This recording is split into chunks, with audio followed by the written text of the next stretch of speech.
പിശാശ് എവിടെന്നാ വന്നേ? ദൈവത്തിന്ന്. ശരി, ഈ ലോകത്ത് തിന്മയുണ്ടോ? ഉണ്ട്.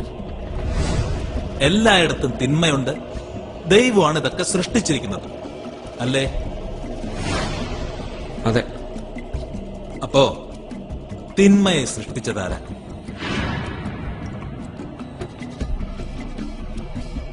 ഈ ലോകത്ത് അസുഖങ്ങൾ, വിദ്വേഷം, അസൂയ ഇതെല്ലാം ഉണ്ട്, ഇല്ലേ? അതിനെയൊക്കെ ആരാ സൃഷ്ടിച്ചേ? ശാസ്ത്രം പറയുന്നു നിങ്ങൾക്ക് 5 ഇന്ദ്രിയങ്ങൾ ഉണ്ടെന്ന്. അതുള്ളത് കൊണ്ടാണല്ലോ നിങ്ങൾക്ക് കാണാനും കേൾക്കാനും ഒക്കെ കഴിയുന്നത്. എന്നാ പറ, താൻ എപ്പോഴെങ്കിലും ദൈവത്തെ കണ്ടിട്ടുണ്ടോ? എപ്പോഴെങ്കിലും ദൈവത്തെ കേട്ടിട്ടുണ്ടോ? ഇല്ല.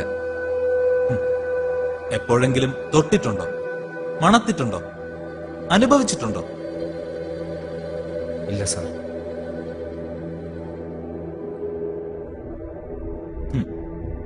എന്നിട്ടും നീ വിശ്വസിക്കുന്നു?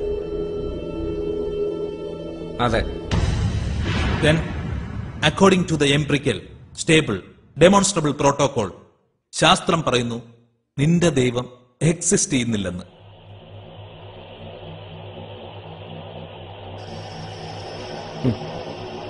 ആരെന്നാ പറഞ്ഞാലും എനിക്ക് എന്റെ വിശ്വാസം മാത്രമായി സാർ. വിശ്വാസം ശാസ്ത്രം നേരിടുന്ന ഏറ്റവും വലിയ പ്രശ്നം.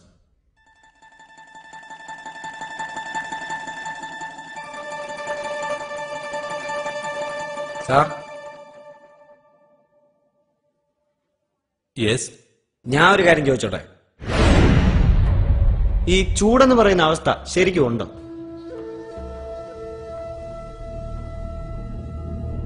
തീർച്ചയായും ഉണ്ട്. അപ്പോ തണുപ്പുണ്ടോ? ഉണ്ട്. എന്നാ ഞാൻ പറയുന്നു ഇല്ലെന്ന്. നമുക്ക് ഒരുപാട് ചൂടുണ്ടാക്കാം. Super heat, mega heat, white heat, ഇല്ലേ ചെറിയ ചൂട്, അല്ലെ ചൂടില്ലായ്മ. താപനിലയ്ക്ക് 458 ഡിഗ്രി താഴെ വരെ നമുക്ക് പോകാം. പക്ഷേ അതിന് തണുപ്പെന്നല്ല പറയുന്നത്. തണുപ്പെന്ന വാക്ക് ചൂടില്ലായ്മയെ കാണിക്കാൻ വേണ്ടി മാത്രം ഉപയോഗിക്കുന്നതാണ്. തണുപ്പ് ചൂടിനെതിരല്ലേ, അത് ചൂടില്ലായ്മയാണ്. ശരി, അന്ധകാരം എന്നൊരവസ്ഥയുണ്ടോ? ഉണ്ട്. സാറിന് വീണ്ടും തെറ്റുപറ്റിയിരിക്കുന്നു. അന്ധകാരം എന്തിന്റെയോ ഇല്ലായ്മയാണ് സൂചിപ്പിക്കുന്നത്. പ്രകാശം പലതരത്തിലുണ്ട്.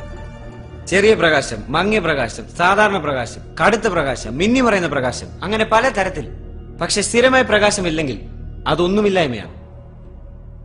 അതിനെയാണ് അന്ധകാരം എന്ന് പറയുന്നത്. അപ്പൊ ശരിക്കും പറഞ്ഞാൽ അന്ധകാരം എന്നൊന്നില്ല. ഉണ്ടായിരുന്നെങ്കിൽ പ്രകാശത്തെ കൂടുതൽ പ്രകാശിപ്പിക്കുന്ന പോലെ അന്ധകാരത്തെ കൂടുതൽ ഇരുട്ടിപ്പിക്കാമായിരുന്നു. പക്ഷേ അത് സാധ്യമല്ല. So what is your point? നീ എന്താ പറഞ്ഞു വരുന്നത്? ഞാൻ പറയാൻ ഉദ്ദേശിച്ച ഒരു ചെറിയ കാര്യമുള്ളൂ സാറേ. സാർ ഇത്രയും നേരം പറഞ്ഞത് മൊത്തം മണ്ടത്തരാണ്. സൈലൻസ്. ശരിയാ, മണ്ടത്തരവാ. തെളിയിക്കാവോ? ദൈവത്തെ അളക്കാൻ കഴിയുന്ന എന്തോ ഒന്നായിട്ടാണ് സാറ് കാണുന്നത്. പക്ഷെ അത് അനന്തമാണ്. നമ്മളെ കൊണ്ടൊന്നും അളക്കാൻ സാധിക്കില്ല. ശാസ്ത്രത്തിന് ഒരു ചിന്തയും വിശദീകരിക്കാനും ആവില്ല. സാറ് തന്നെ പറ, സാറ് വിശ്വസിക്കുന്നില്ലേ മനുഷ്യൻ കുരങ്ങിൽ നിന്നോ ഉണ്ടായെന്ന്? Evolution process. സാറിന്റെ സ്വന്തം കണ്ണുകൊണ്ട് ഈ എവല്യൂഷൻ പ്രോസസ് കണ്ടിട്ടുണ്ടോ? ഇപ്പൊ ജീവിച്ചിരിക്കുന്ന ആരെങ്കിലും ഈ എവല്യൂഷൻ പ്രോസസ് കണ്ടിട്ടുണ്ടോ? ഉണ്ടെന്ന് തെളിയിക്കാൻ പറ്റിയിട്ടുണ്ടോ? അപ്പൊ പിന്നെ സാറ് പഠിപ്പിക്കുന്നത് സാറിന്റെ വെറും തോന്നലുകളല്ലേ, തെളിയിക്കപ്പെടാത്ത കള്ളത്തരങ്ങളല്ലേ? ഈ ക്ലാസ്സിൽ ഇരിക്കുന്ന ആരെങ്കിലും ഈ സാറിന്റെ ബുദ്ധി കണ്ടിട്ടുണ്ടോ? ആരെങ്കിലും സാറിന്റെ ചിന്തകളെ കേട്ടിട്ടുണ്ടോ, തൊട്ടിട്ടുണ്ടോ? ആരുമില്ല. അതുകൊണ്ട് according to the empirical stable demonstrable protocol, സാറിന്റെ ശാസ്ത്രം പറയുന്നു സാറിന് ബുദ്ധിയില്ല, വിവേകവും ഇല്ല.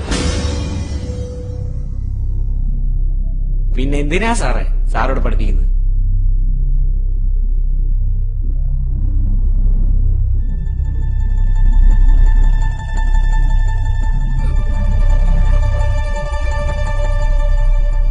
അതൊക്കെ നമ്മളൊരു വിശ്വാസത്തിന്റെ പുറത്ത് കാണണ്ടേ?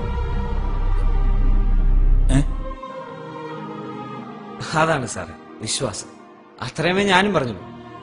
സാറിന് തലച്ചോറുണ്ടെന്ന് വിശ്വസിക്കുന്നതുകൊണ്ടാണ് ഞങ്ങൾ ഇത്രയും പേര് ഇവിടെ ഇരിക്കുന്നത്. അതുപോലെ തന്നെ ദൈവവും ദൈവവിശ്വാസവും. ദൈവത്തെ മനുഷ്യനെ ഒന്നിപ്പിക്കുന്ന ഏക ഘടകം വിശ്വാസം, ഫെയ്ത്ത്. ഞാനും ഇവരും ഞങ്ങളുടെ മാതാപിതാക്കളും എല്ലാം ജീവിക്കുന്നതിനുള്ള ഏക കാരണം